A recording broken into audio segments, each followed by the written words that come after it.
Okay, picture this. It is November 25th, 1 month until Christmas. And it's Thanksgiving break, so it's a Saturday after Thanksgiving. And I'm 16 years old, and I'm home on a Saturday night, which was unusual. And I'm hanging out with my mom and my 4 little brothers. And they range in age from 15 to 7. And we're watching Cops on TV. When suddenly there's a knock at our front door.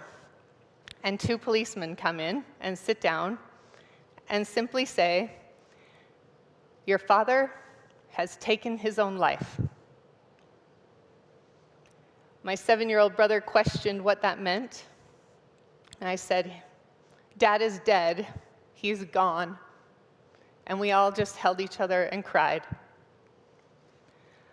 This was our last family photo.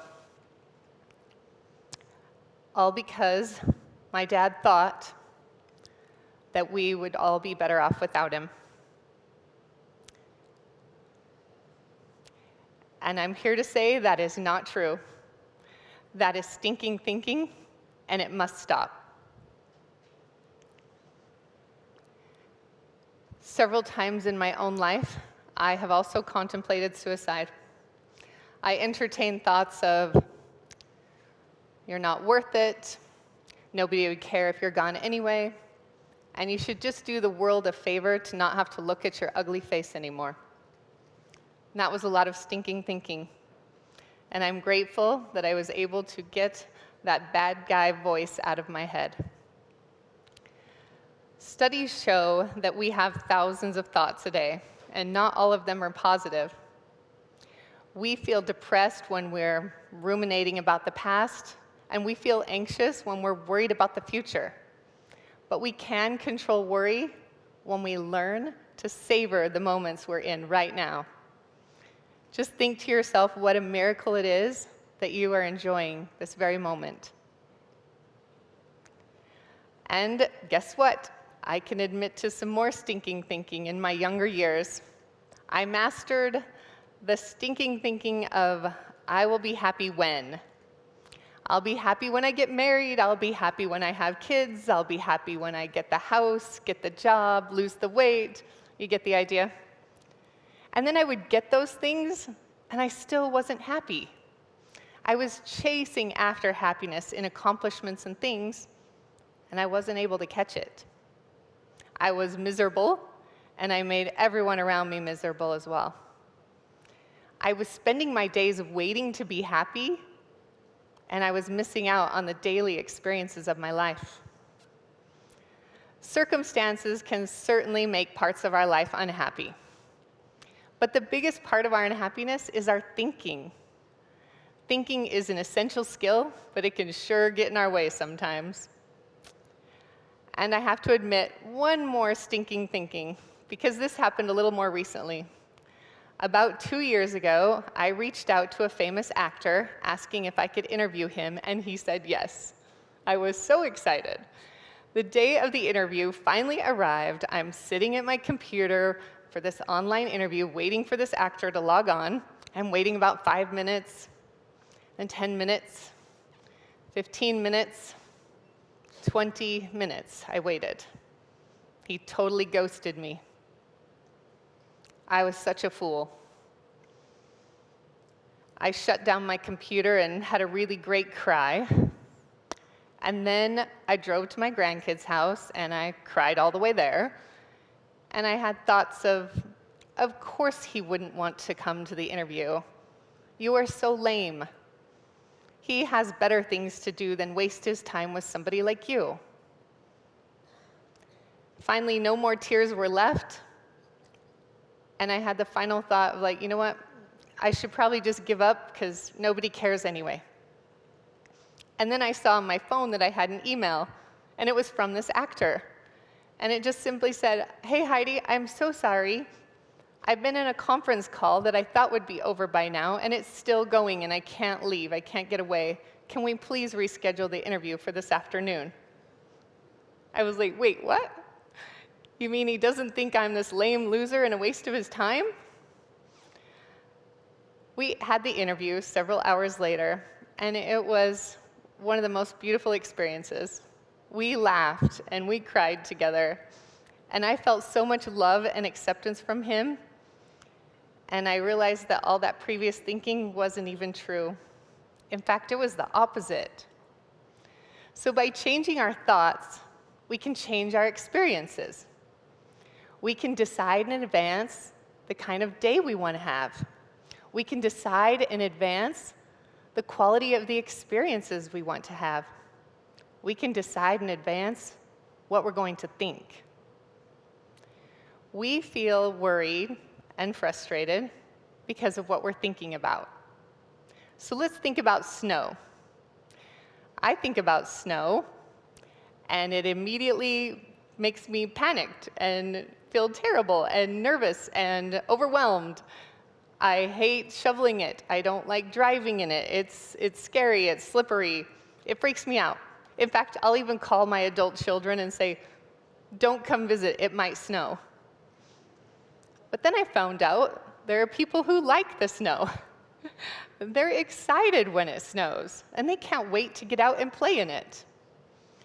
So if snow created our feelings, then we'd all feel the same way about it. But it's our thoughts that create our feelings. That's the meaning we give it. My thoughts are how I feel about it. But it doesn't mean it has to be the only focus in my mind. I can know that I'm home and safe and everything's fine. But my brain thinks it's being helpful to worry about it. So I could take some precautions, but I don't have to be worried and afraid. Because the fearful thought about snow is true. You actually can have an accident. You can slide off the road. That's true. It can be dangerous. But it doesn't mean that focusing on it is helpful or necessary. I can't focus on every potential danger.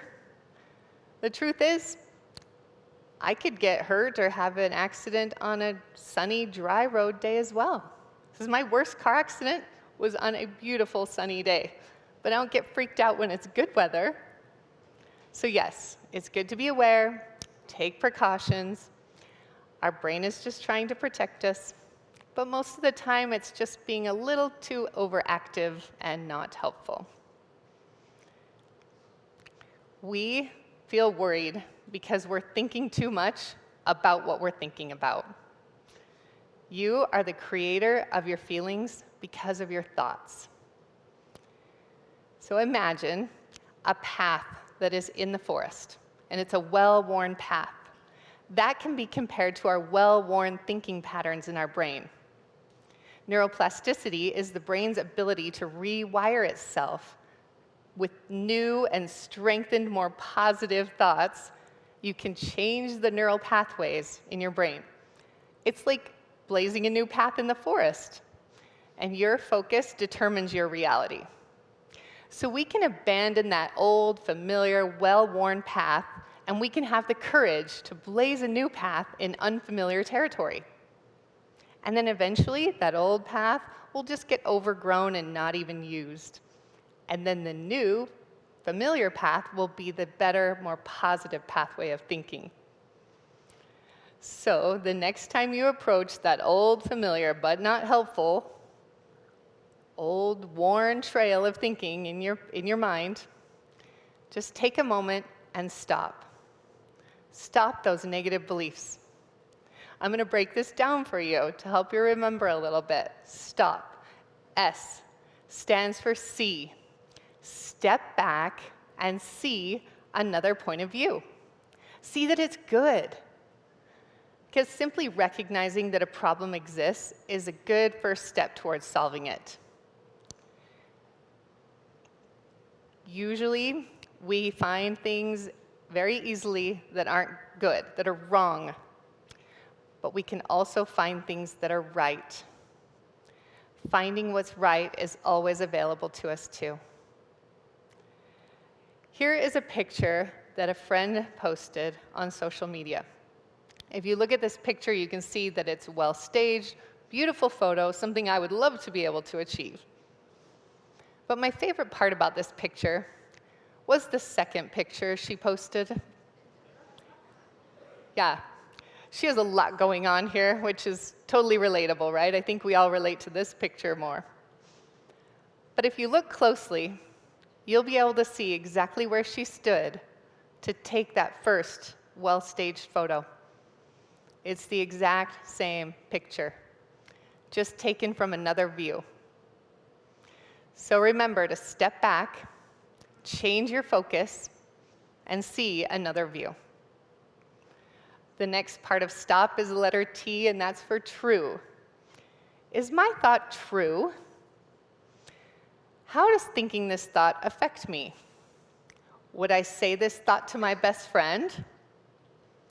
Could I think a more neutral thought, like saying, oh, that's interesting, instead of labeling it good or bad? I was at lunch with a friend, and she didn't eat all of the food on her plate. And if the chef would have come out and seen her plate, he would have immediately thought, she doesn't like it. The food is bad. He's a bad chef. But that's not true at all. She was just full. So we need to question our thoughts, if they're true or not, before we keep playing them over and over in our mind. We can find new, believable ways to think about our thoughts that create peace and compassion and make us feel better. I would love to be able to focus on the positive all the time, but my default brain wants to remind me of what's wrong and scary and dangerous. Okay, so what if that's true? It still doesn't mean focusing on it is helpful. It's stressful. So who do you want to be now? The next part of STOP is the letter O. O is for opposite. We have limiting beliefs, but is there an opposite we could think or feel?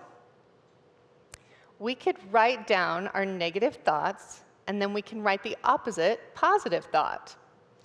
So if my thought is that I am ugly, I can find out the opposite of ugly means beautiful, but it also means pleasant and calm. So I can choose one of those thoughts that resonate better with me and focus on something a little bit more positive, because there's always an opposite. We like to mislabel things as good and bad.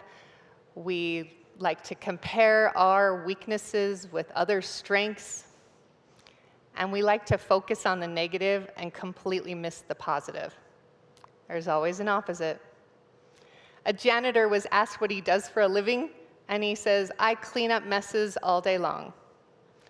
Or he can say, I make a safe environment for people. A shoe salesman can go to Africa, and he can be totally discouraged. They don't wear any shoes here. Or another shoe salesman can go to Africa and be totally encouraged. They don't wear any shoes here. It's all about our mindset. So for a moment, just think the worst. What's the worst thing that can happen? And then accept that. And then work to improve on that worst case and just make it a little bit better than that. And finally, in our STOP is the letter P, and that stands for proof. Where's the proof that your thought is true? Where is the evidence in a court of law and a lawyer's going to pull out of his briefcase to prove your thought? So consider all the evidence and make sure it's 100% accurate evidence and see if that proves your thinking. And then ask yourself, what do I know about myself that tells me this thought isn't really true?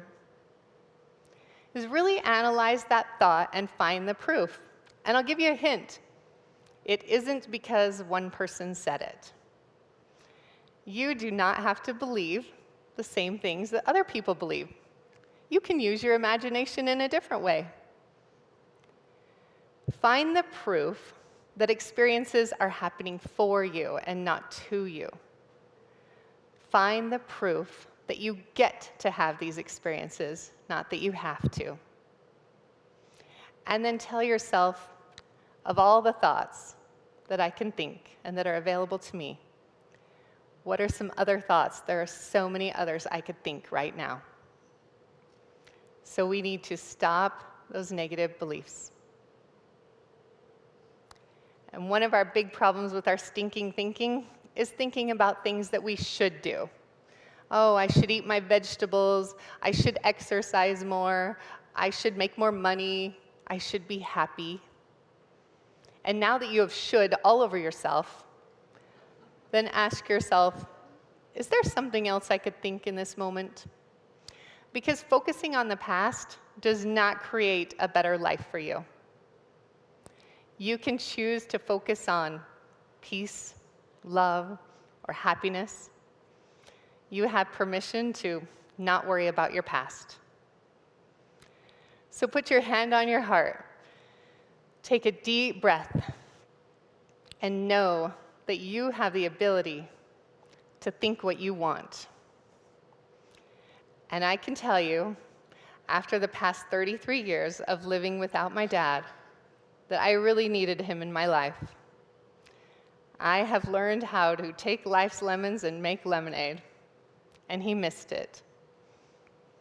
He missed it all because he thought we would be better off without him. My 4 little brothers and I have all grown up. And I know he would be so proud. So please, watch those negative thoughts. Stop those positive thoughts and hold on for one more day. Hold on for one more hour. Hold on for the next 5 minutes, because you are strong and the world needs you. Thank you.